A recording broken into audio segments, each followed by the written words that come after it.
My name is Kevin, and the past 2 years have been incredibly rough for me. It all started off with my wife of 7 years, Danielle, demanding that we get divorced. She refused to tell me the reason why, although I had always suspected that it was because she was cheating on me. Unfortunately, I could never prove it. What made matters worse was that I was only able to hire a very inexpensive attorney, and they were steamrolled by the shark that my ex-wife hired. At the time, I had no idea how she could afford to hire him, as we shared our assets, and she hadn't worked since our children were born.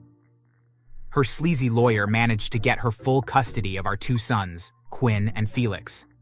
That was terrifying, as I wasn't even sure if she would ever let me see my children again. Not to mention, her lawyer managed to get the judge to force me to pay a large amount of child support and alimony, since I assumed that it would be going to my children. I wasn't too upset, since everything I ever did was for their benefit. She would often call me a deadbeat dad, but nothing could be further from the truth.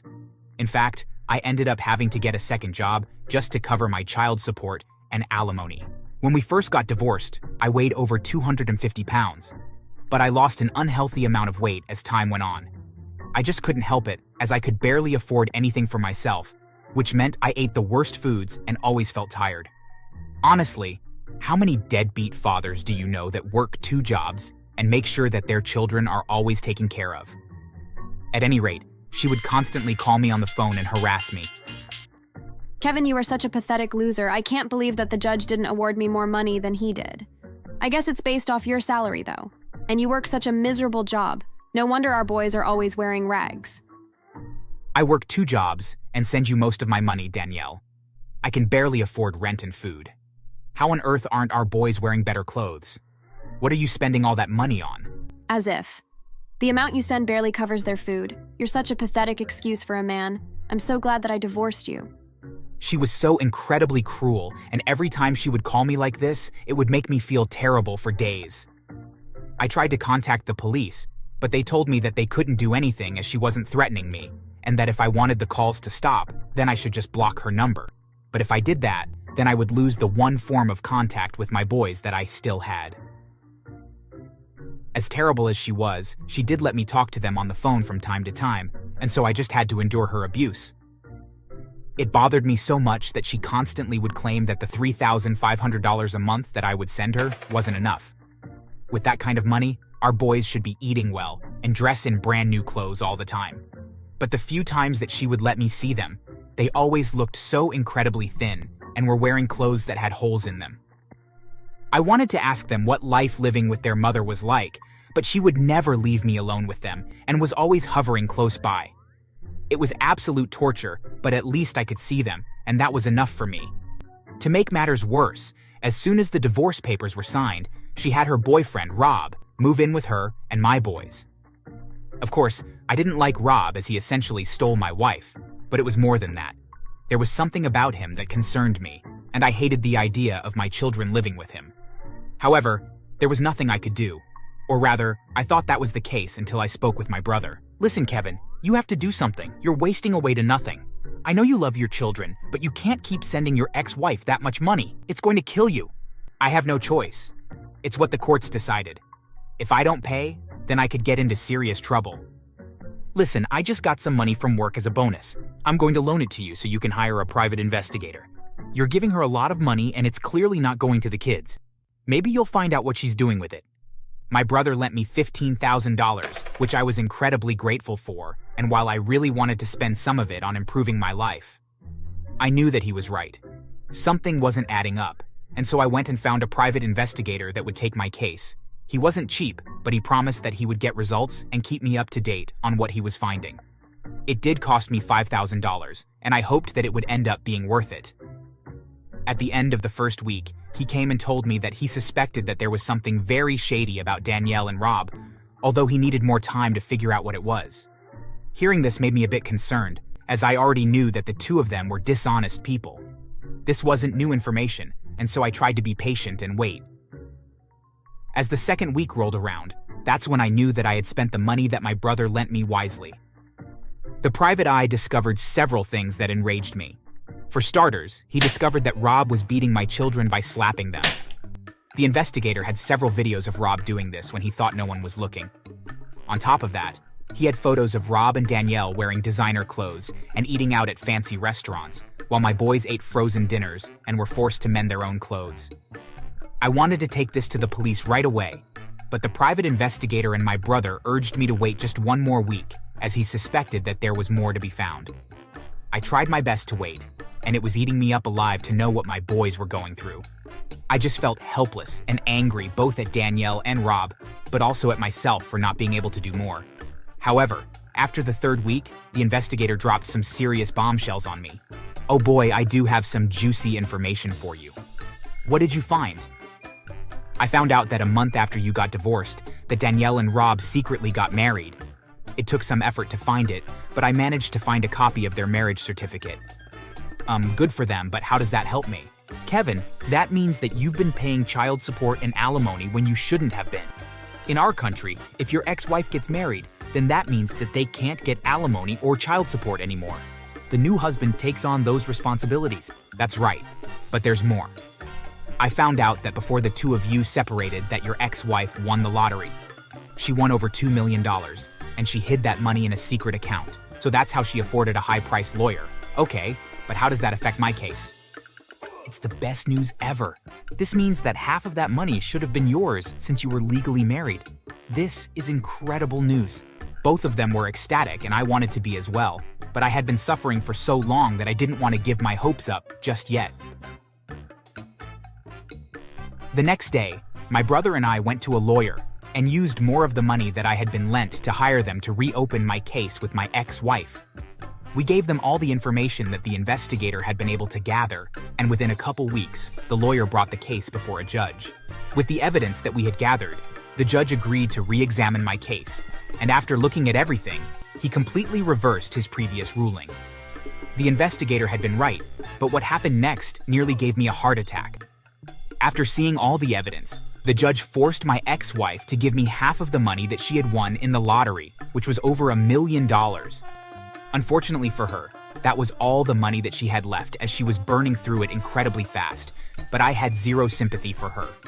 Not only that, but the judge ruled that since my ex-wife also hid that she had remarried and was therefore not entitled to child support or alimony, that she would be forced to pay me back the money I had given her over the years, which amounted to more than $80,000. But since she didn't have that money, that she would be forced to sell their home so that she could pay me back. Also, that I would no longer have to give her any more money. I couldn't believe it. I was no longer going to have to give that selfish witch my money, but unfortunately, she still had custody of my boys, and there was no way that I was going to let that continue. The way that she and Rob were treating them was disgusting, and I wouldn't let it continue. So I took the videos that the investigator had taken and had my lawyer file abuse charges against Rob and Danielle. Once again, the judge saw the evidence that I had and sided with my lawyer and I.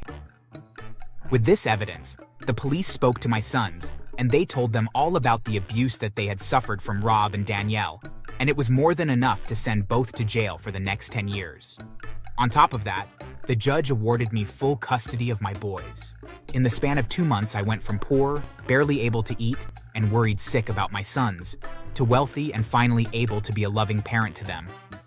They were so happy to be away from my ex-wife and Rob, and with the money that I had been awarded, I was able to give them all the things that they needed and wanted. Since then, my sons have never been happier and are doing well in school and love living with me. As for me, I gained back some weight, but I managed to keep myself at a much healthier weight, and I have more energy and have never been happier. I did quit one of my jobs, as I no longer needed to work quite so many hours to make ends meet. I even started going to the gym and even dating as well, and now have a fiancé that my boys love and adore.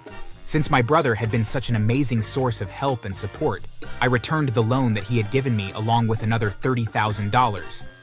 He tried to not accept the money, of course, but I felt that it was only right that he should share in some of my success. After all, he had proven himself to an amazing uncle and brother, and I wanted to show him how much I appreciated all that he did for us. As for Danielle and Rob, both of them are rotting in jail. I have heard that Rob has it pretty rough since the other inmates found out that he hurt children. Even though there are worse criminals in jail with him, the inmates view hurting kids as the worst crime you can commit, and so they take it out on Rob. Personally, I wonder if he'll make it through the 10 years in one piece. And Danielle doesn't have it much better. The few times I've forced my boys to visit her in prison. She looks terrible. She's clearly depressed and has gained a significant amount of weight. She now looks like a pregnant pig. She barely says a word when they see her. After all that she had put me through over the last 2 years, and knowing what her and Rob had been doing to our sons. My only regret is that she will only be in jail for 10 years. As I feel that she deserves to be in there for so much longer because of all the pain she put my sons and I through. Thanks for watching.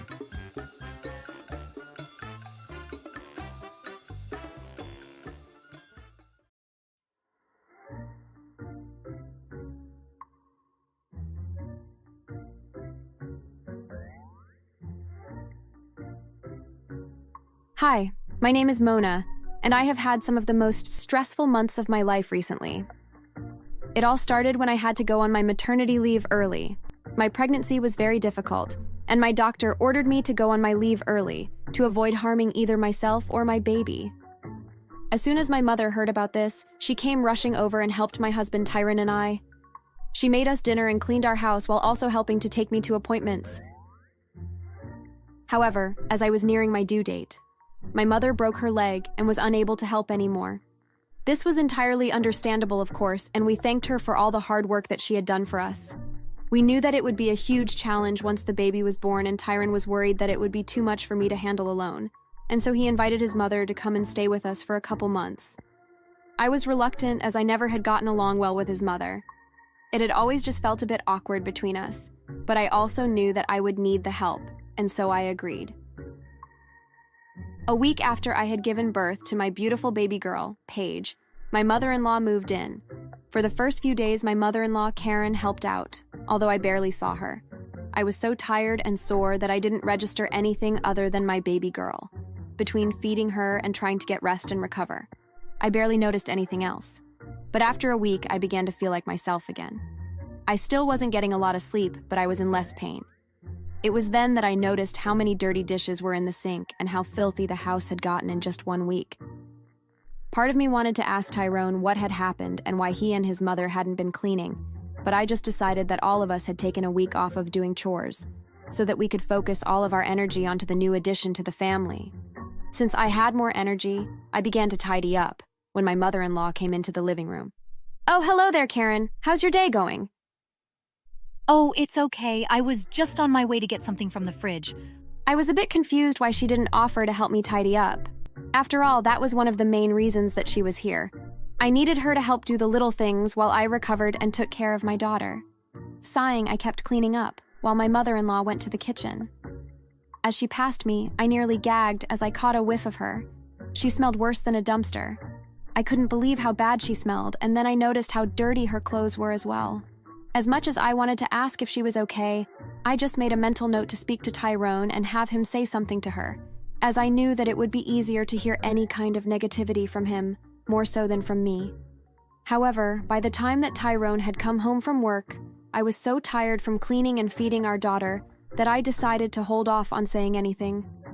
A few weeks passed, and Paige was still feeding at all hours of the day. I felt exhausted, and so I asked if Karen could watch Paige while I took a nap.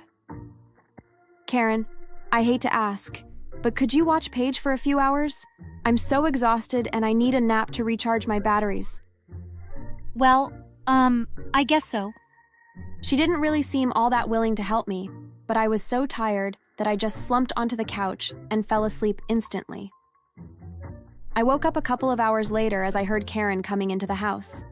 She was pushing Paige in a stroller, and Paige was only wearing her pajamas. Now, this wouldn't have been a problem, but it was snowing outside, and I could tell that Paige was shivering. "Karen, what did you do?" I ran over and scooped my daughter up into my arms and cradled her into my body to warm her up. "What do you mean? I took her for a walk so you could sleep. I thought I was doing you a favor. How..." "Yes, and I'm grateful that you took her out for a walk. But why didn't you bundle her up? It's freezing outside and she's only wearing thin pajamas." She also smelled terrible and clearly had a dirty diaper, but that was less of a worry at that moment. Angrily, I took Paige to the bathroom and gave her a warm bath to clean and warm her up. That night when Tyrone came home, I confronted him about his mother. "Hey, Tyrone, Listen, your mother moved in to help us with the baby for a short period of time, and I'm still waiting for her to actually help out. What do you mean? My mother said that she took Paige for a walk today? She did, but she also took her for an hour-long walk while it was snowing, and our daughter only had thin pajamas on. She did what? Yes, in the freezing cold. Paige was frozen solid when she got home. And I didn't want to say anything, but your mother always smells terrible. I'm not sure that she ever bathes. I know what you mean, but I haven't figured out a way to say it without hurting her feelings. Listen, tomorrow you have a follow-up appointment with the doctor. Have my mother watch Paige while you go. Let's give her another chance. I really didn't want to, but I had no choice. My own mother still hadn't fully recovered, and we didn't have the money to hire someone to come into the house and help me out. Reluctantly, I left Karen in charge and went to my appointment. When I got home, that's when things went very sour. The smell of something burning was coming from the kitchen, and my mother-in-law was laying down on the couch watching TikTok on her phone. I was about to say something when I heard Paige crying upstairs and then ran up to check on her. Her face was red and she was once again in a dirty diaper. After changing her, I went downstairs and checked the kitchen. On the stove was some burnt food.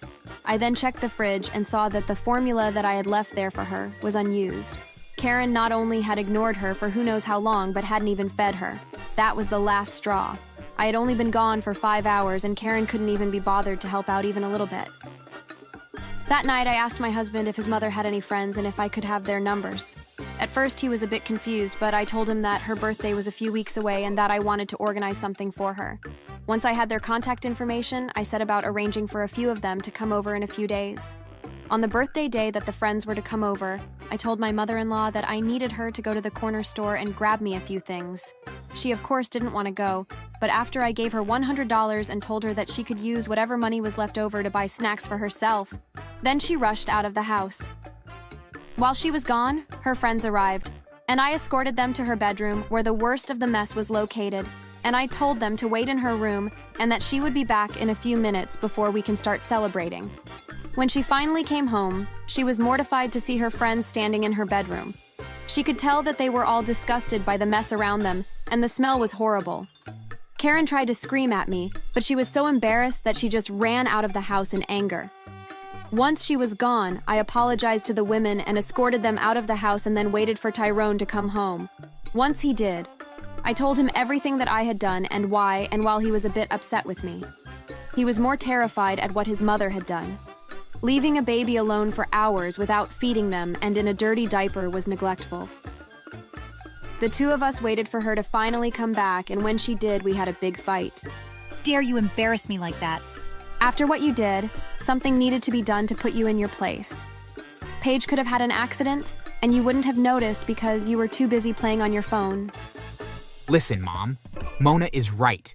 You were supposed to come here and help us with Paige, and instead all you do is make a mess and lounge around the house. Every time we've asked you to help, you have let us down. You can't speak to me that way. I'm your mother, and I can make my own choices what I want to do. Yes, you can. But this is our house, and you can't live here anymore. If you want to live like a pig, then feel free to do it somewhere else. Because you are no longer welcome here anymore. Karen looked as if she was about to explode. Her face was so red. Fine, I'll just go live in a home, seeing as how I'm not wanted here. The next week she moved out and we found an old, aged home for her to live in. I did feel a bit guilty for embarrassing her, but I also knew that if I had just accused her of being neglectful, that she would have just brushed off my comment, and I needed her to face some kind of punishment for what she did.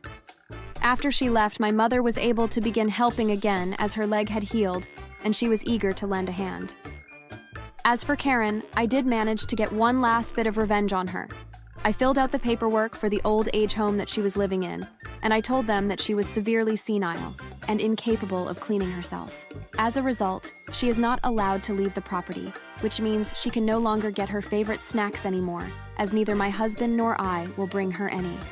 On top of that, a support worker bathes her every day, so at least she no longer smells like a dumpster. I know that she hates it there, but honestly, it's probably the best place for her. Thanks for watching. Please like the video so it can be recommended to others.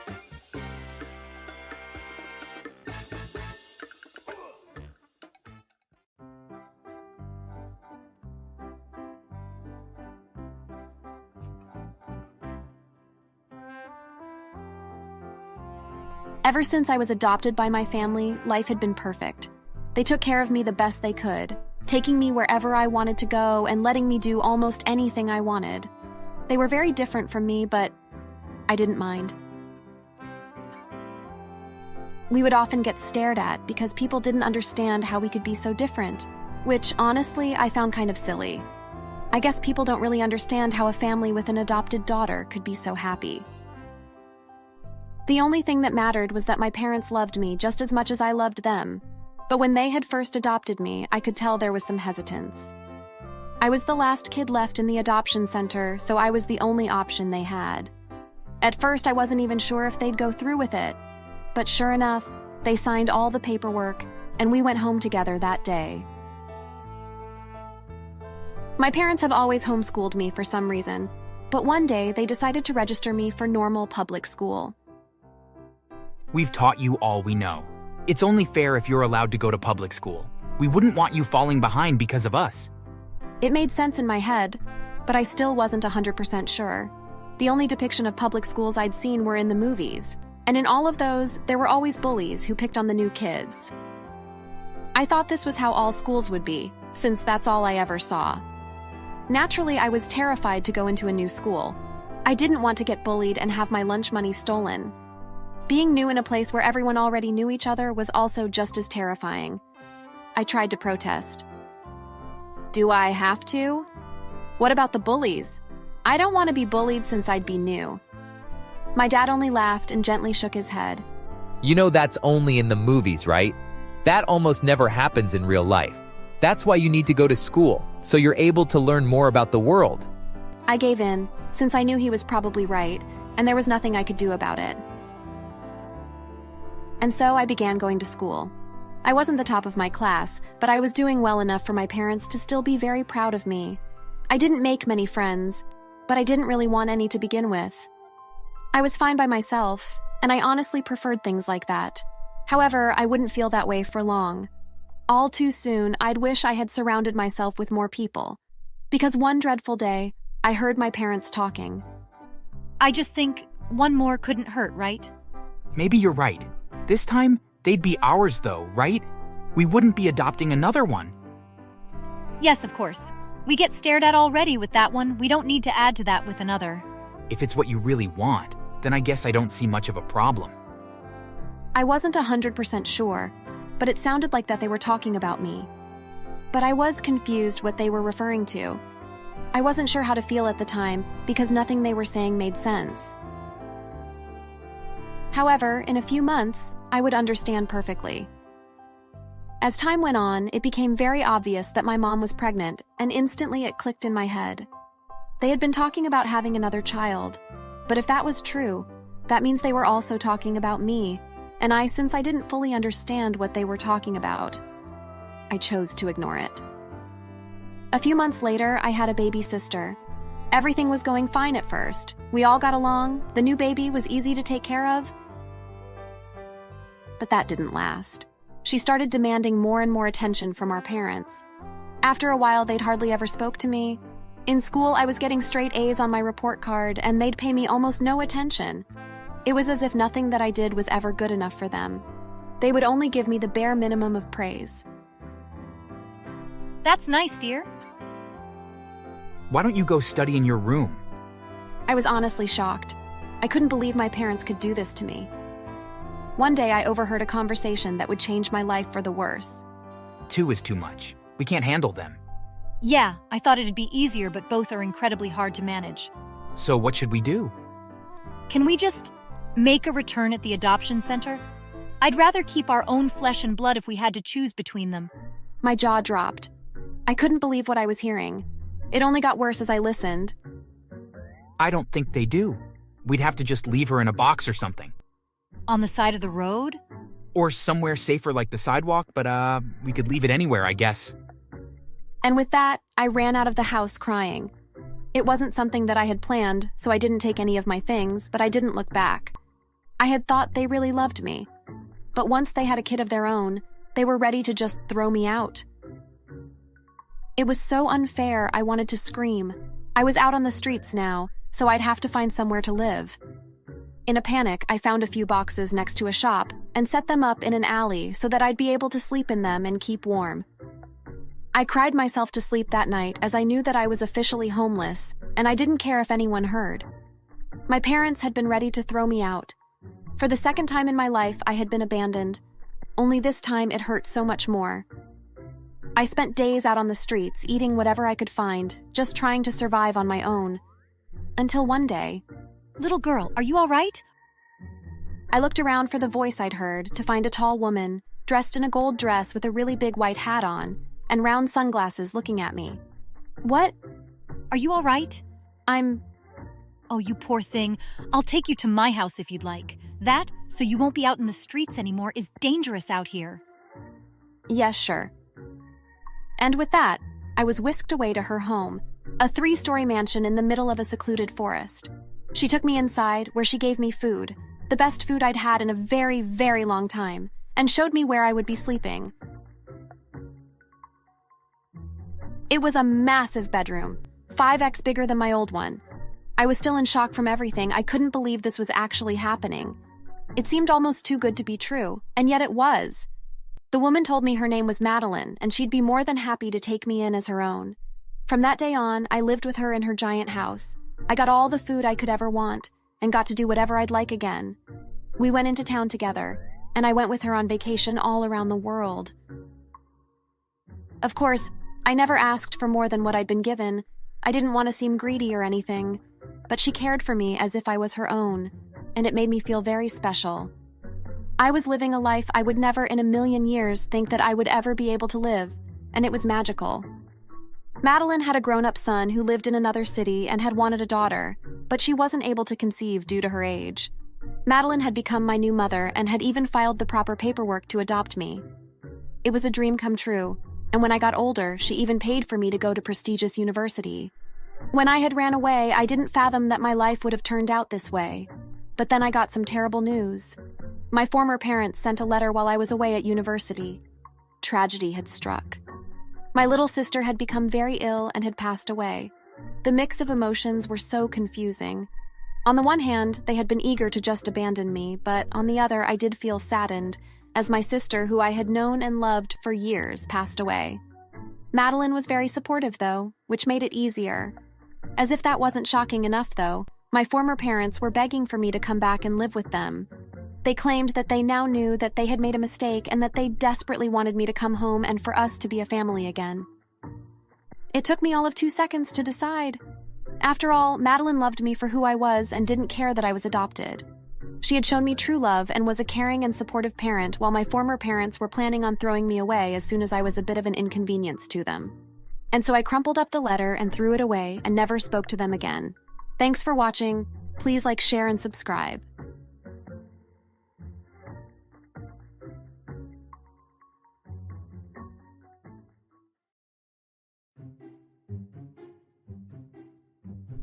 My name is Sunny. I'm 21 years old and I have a successful career in web design. All of my childhood, my dad encouraged me to work hard at what I wanted and promised that it would always come to an end. Remember, Sonny, that we give what we get. If you put the work in, you get the reward. If there's ever a case when this isn't true, then you should consider moving on. My dad died last year, and things have been so hard since. I loved him with all my heart. And so when he left, I had a big blank space to fill.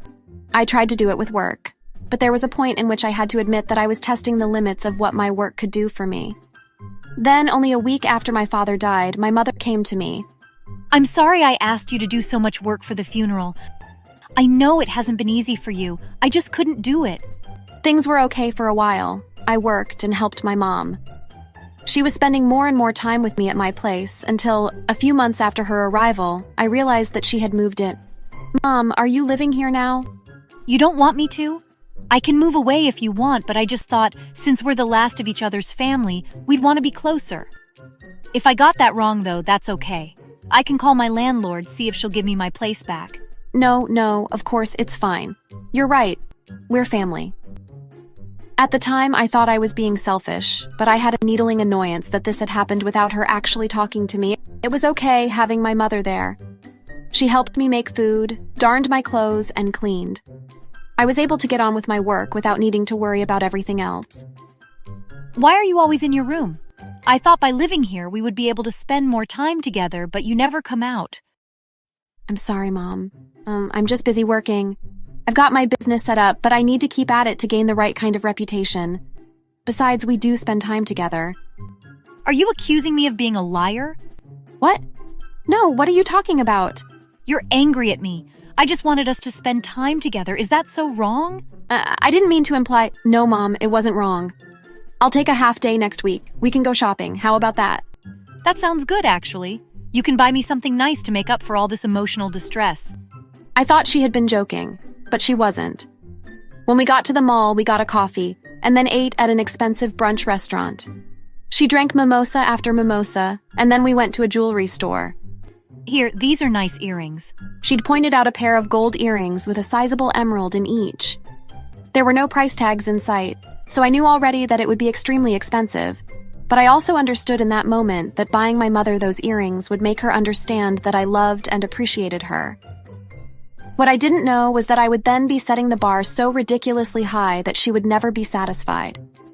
In the year that followed, I was forced to do more work in less time. I had to both earn more money and spend more time with my mother. I couldn't afford to keep up with her demands in every sense. I was losing sleep to my work. Am I boring you? I had tried to swallow the third yawn in the last 15 minutes, but I was drowning in exhaustion. I didn't think I was going to make it for another hour, but her sudden anger did wonders to wake me up. Sorry, Mom. I'm just tired. I was up late working. I have to cover the credit card bill from last month. And I suppose that's my fault? I never said that, Mom. Come on. I just meant that I didn't get a lot of sleep and I'm tired. Sorry. Okay. Well, you make sure you get some sleep tonight, all right? We've got a long day tomorrow. Yes, Mom. The next day, I had agreed to drive my mom to the big city for a real day out. I had neither the time nor the money, but when I brought this up, she told me that I was taking advantage of her. Didn't losing your father teach you anything? I'm only here for a limited time, darling. You've got to make the most of it. So we went to the city, and my mom bought herself a dozen things, claiming they were gifts from her doting daughter. And I felt myself slipping into a depression like I hadn't felt since my father's death. Every swipe of my credit card was another month of sleepless nights, which meant more time away from my mother, which would make her angry, and I'd only be able to remedy it by buying her more things. I could have cried, but I know if I did, my mother would have been angry that I was ruining her day with my bad mood. I tried to reason with her instead. Mom, please, I can't afford to keep paying for all of this. Please stop. Your father used to buy me so many gifts.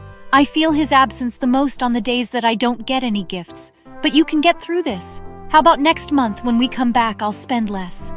Okay, sure. It wasn't the compromise I had wanted, nor did it actually help all that much, but I couldn't complain. She'd offered to be better, and I had to accept that. The next 3 months went by, and things were getting worse. It became clear that my mother, who demanded more of my time with each passing week, had also been spending money on my credit card without my permission. Mom, this bill is more than I make in a month. I won't be able to afford my rent. I can't believe you'd buy yourself a holiday without asking.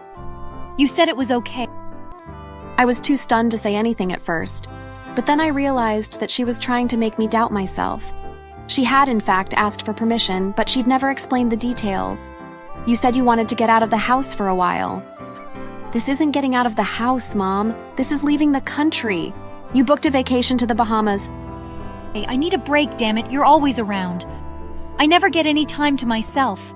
Forgive me if I felt like I needed a break. Fine, go. I'll just work harder to try and cover the bill while you're gone. While my mom was gone, I worked. I didn't sleep. I didn't even turn on the lights or eat much so that I could save myself some money. I was desperate to try and make a dent in the debt my mother had gotten us into. When she came back, she found me on the floor of the bathroom, too sick to move. I went to the hospital and they treated me for exhaustion and recommended bed rest for a month. You need to take a rest. You're wearing yourself down and you're making yourself sick. While I was in hospital, my mother didn't visit once. I was more stressed sitting there, doing nothing, than I was at home doing everything. I couldn't afford to take a break. I knew I had to get back home soon. When the stress got to me, I checked myself out against medical advice and raced home to get back to work. When I got there, I found that my mom had been living off of takeout and there was a brand new tablet on the sofa. Where have you been? I've been waiting for you. I was stunned. I couldn't believe her. Not only had she added weight to my financial burden, but she'd almost failed to notice that I wasn't around anymore. I realized then that my father's advice could apply to people. Remember, Sonny, that we give what we get. If you put the work in, you get the reward. If there's ever a case when this isn't true, then you should consider moving on. My mom was taking advantage of me, and she'd proven that she didn't care for me at all. It was time to take action. Mom, I want you to pay me back for everything you bought while I was gone, and then I need you to move out. You're kicking me out? Yes. I can't afford to keep you and your expensive habits, and I certainly can't abide by you not even checking in on me while I was in hospital. You have to leave. Fine.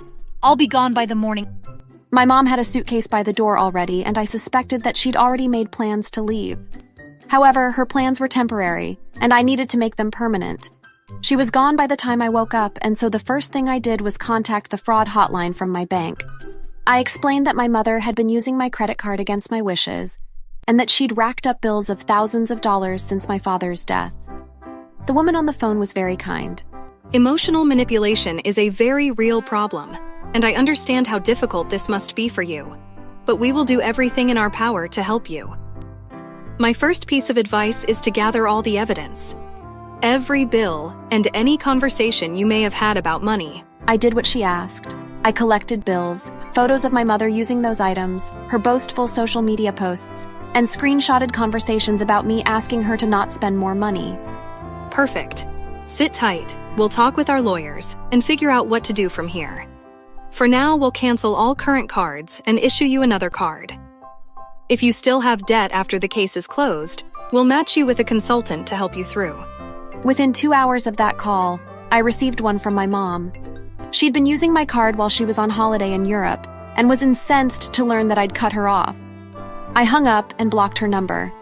The next day, the lawyer called and explained that they would be using my hospitalization, my evidence of overwork, and the bills to win the case. Not only that, but my mother had been hoarding my father's life insurance payout. She had hundreds of thousands of dollars stored away and never once thought to use that to fund her increasingly whet appetite for buying things. When she returned from Europe, she was told she had to pay me back and surrender 50% of her earnings. She called me on a new number that same day. I can't believe you did this to me. I can, and I know you deserved it, so you're not going to be able to guilt me. I'm only sorry that you pushed me into this. I hung up and turned on the TV. With half of what my dad left us in his will, I was finally able to pay off my debts and take a well-earned break, just as the doctor prescribed.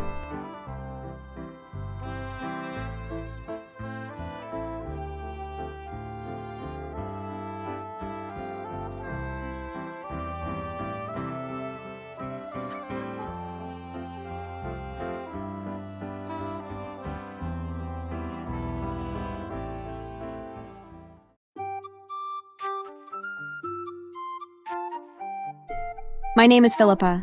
I married the most wonderful man last year, Martin, but his mother has been a nightmare to deal with. She is in her early 60s and refused to even try and learn about modern technology. Take today, for example, when she came for a visit to our house.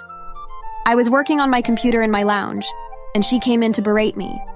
You should get off that computer thing and try to make something of yourself. You shouldn't be relying on my son to keep the house in order.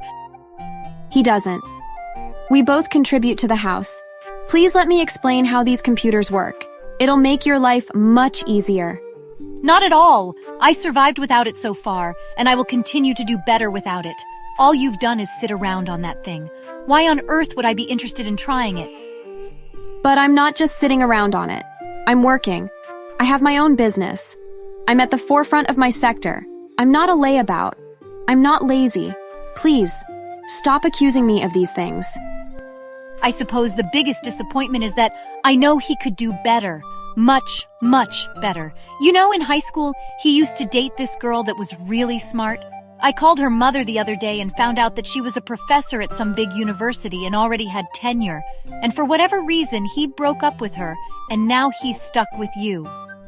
It's like I was talking to the wall for all the response I was getting. Fortunately, Martin came into the room at that moment. I'll thank you, Mother, not to talk about my wife like that. She's more accomplished than Gina could ever hope to be, and if you bothered to learn anything about the internet, you'd understand. Besides, Gina broke up with me because she wanted no distractions for her career aspirations. I respected that. So should you. If you say so, Martin. I'm sure you know best. But let's put this argument to rest, okay? We both give as much to this house as each other. Please stop harassing her. I think Martin and I both understood that she would never actually stop. But there was nothing we could do. It couldn't be helped because she was just too stuck in her ways and refused to learn or change. Then we had no chance of teaching her anything. Unfortunately, it meant my character was constantly in question. Not even a day later, after Martin had gone to work and I had set up in the kitchen with a giant mug of milk, his mother came over again. Oh, hello. I didn't expect to see you today. I suppose I should have emailed you about it. That's how you talk to each other, isn't it? You could have simply told me about it. That would have been fine too. I doubt you'd have heard a word. Your generation never listens. How would you know since your generation doesn't know how to say anything worthwhile? I can't believe you would be so rude to me after my son let you live with him free of charge. That's not what's happening here. I pay 50% of the mortgage. Anything I buy for myself, I buy out of my paycheck. Aha, lie! He bought you that smart watch. It was a gift. Well, I heard that you were forcing my son to clean the house, even though he's out of the house during the day. How could you explain that? As if he's not working hard enough. We share the responsibilities. And I know for a fact that he's fine with it. So please don't make it look like I'm being really lazy. I work really hard. It just looks passive because it's a desk job. You're not even at a desk. Anyway, I'm going to do the job that every woman should be doing. Maybe you can learn something. I locked myself in my office and put my headphones on. No doubt she was cleaning around the house and muttering disparaging comments about me under her breath. It had been a very busy day, and by the time that I was finished, all I wanted to do was watch a film with my husband and enjoy a tall glass of wine. Unfortunately, when I took off my headphones, I could hear the vacuum upstairs, and I knew she wasn't yet finished. I left my office and found Martin sitting with his head in his hands at the kitchen table. Babe? She's never going to leave. She's been cleaning upstairs for an hour. I had to lock our bedroom door because I knew she was going to try and sneak to look around. Don't worry about it. Let's just tell her it's time to go home. Work today gave me a headache, and all I want to do is drink wine and watch a movie with my best friend and husband who is also the most handsome man in the whole world. Martin laughed, which helped melt away most of the tension. However, when it came time to send his mother home, the tension came swarming back. I just want you to know that despite all your claims that your wife is working hard, I saw the truth today. She didn't lift a finger to help around the house, she just locked herself in her office and played games on her computer. She finally left, and we relaxed into the sofa, watching a movie. It was just what we both needed to calm down and relax after our stressful days. Between the influx of a dozen new clients, the stress of my mother-in-law's constant judgment, and the accumulation of days without a break, I was ready to collapse. We should take a vacation. How about we invite your sister and her husband along? I'm not sure they'll be able to afford it. They just bought their first house, remember? Well, I'll pay for them to come with. Their anniversary is coming up, right? They'll really appreciate that. I know they will. It took a few weeks, but eventually we both booked off 2 weeks and invited his sister and her husband on holiday, explaining that it was an anniversary gift. We were all set to go, until the day before our flight, my mother-in-law arrived at the house in a furious storm. She threw the door open and looked angrily at our suitcases. When were you going to tell me that you were going on holiday? I wasn't ever planning on telling you. I don't know why you would have expected me to. You think you can just bully my son into paying for you to go on vacation and leave me out of it? I know he's paying for my daughter and son-in-law too. You purposefully excluded me. What makes you think Martin paid for this trip? You expect me to believe you paid for it? With what? The money you make playing online games? She was so busy cackling at her own joke that she didn't even notice Martin coming in. Mother, if you must know, Philippa is the one who paid for the holiday. She runs a very successful business online, and just because you don't understand how that works, doesn't mean that it's acceptable for you to make assumptions about her work ethic based on nothing. In fact, Not only has Philippa paid for this holiday for the four of us, but she's the one who put the deposit down on the house and earns more than triple what I do. I'm very fortunate to be married to someone who works so hard, and it's only because of her strict work-life balance rules that I get to see her at all. So, we're going on vacation tomorrow, and we're going to enjoy ourselves, and nothing you say or do will change that. So, you're paying for my daughter to go, but not me? You can't seriously be surprised by that. You've been nothing but rude to me this entire time. You're my mother-in-law, so you had the opportunity to be nicer, but you weren't. I need a break, not more stress. I felt guilty for everything I said, because at the end of the day, she was still my husband's mother. But I wasn't wrong, and I knew I wasn't. I suspected that she realized it too, but she was stuck in her ways. Instead of taking the easy way out and apologizing, she doubled down. I can't believe you've convinced him that you're working, but I know better. I've heard enough about the internet to know how some women make money there. Don't let her fool you, Martin. She's some kind of whore. That is enough. Get out of our house now. If you're not going to respect us, then I won't allow you to stay here. She's done more than enough to earn your respect, and if you refuse to acknowledge that, then that's your fault, not ours. I knew it was hard for Martin to dismiss his mother, but I was proud of him for it. When we eventually set off for our holiday, the four of us had a fantastic time. At least we did until we were called by the police about our house. The police had apprehended a person that had broken into our house. Although we felt guilty about it, we knew we had to end our vacation early, and so we left my husband's sister and brother-in-law at the resort and rushed home. When we arrived, we found out that my mother-in-law had broken in and had torn my office apart and had even smashed my computer. Part of me wanted to press charges against her, and both my husband and I were tempted to do so. But in the end, we didn't. Instead, we offered her a deal that we knew that she wouldn't turn down. Especially considering the great news that I had just learned prior to leaving for vacation. Listen here, this needs to stop right now. We have every right to press charges against you for not only breaking into our house, but for also destroying our property. However, we will be willing to drop those charges if you agree to see a therapist. And why would I do that? Because if you don't, Mother, then we will cut ties with you, and you will never be able to meet your first grandchild. We could tell that she was shocked to hear the news, and it was only then that she finally became open to the idea that maybe she was the problem after all. Thankfully, the fear of never seeing her grandchild was enough to finally snap her out of her bad behavior. Slowly, she nodded her head and began to cry. Okay, I'll go to see this therapist. Both Martin and I were ecstatic, and we made arrangements for her immediately. Although it was a slow process, as the months passed, we did begin to see a change in my mother-in-law. She stopped making rude comments about my job, and actually started asking questions about exactly what I did. What really helped was when I hired my sister-in-law to work with me, that my mother-in-law really took an interest. I can't tell you how many times she apologized to my husband and I for her past bad behavior, and by the time our son was born, she had changed into a completely different person. So much so that for her birthday, we bought her a tablet so that she could take photos of her new grandson and share them with her friends. It was such a relief that things had changed so drastically for the better. Thanks for watching.